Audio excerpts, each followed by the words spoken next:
The water lashed the side of the ship with enough force to drown out the sound of the humming coming from the engines.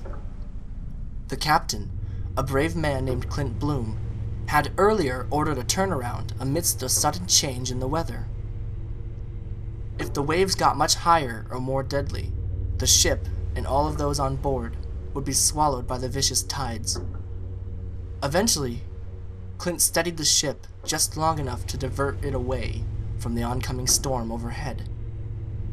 Luckily, there were no passengers on board that night, otherwise more lives would have been claimed.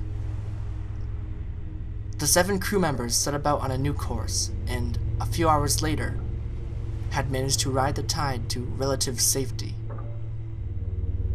If only they'd stayed within the storm.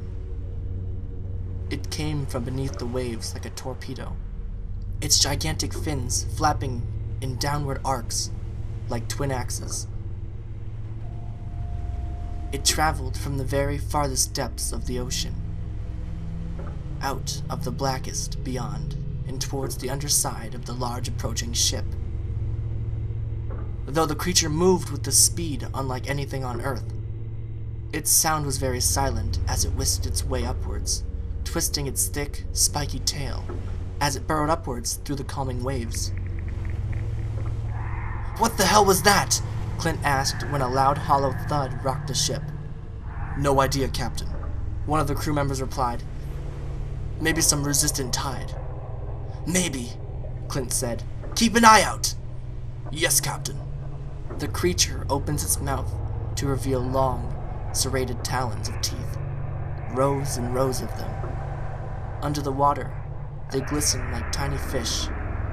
Its eyes were larger than almost any living thing on the planet, yet it was virtually blind. Its snout directs it to the ship, where it repeatedly crashes against it, harder and harder, until finally the ship begins to dent, and then take on water. Clint watches as a creature bigger than anything he'd ever laid his eyes on emerges from the sea, its huge black eyes and razor-sharp teeth gleaming like icebergs. He opened his mouth to speak, but then closed it. All around him, his crew are falling overboard, being devoured by this thing, which Clint guesses must have swam straight from the deepest trenches of hell. He closes his eyes and, like any good captain, waits to go down with his ship and his brave crew.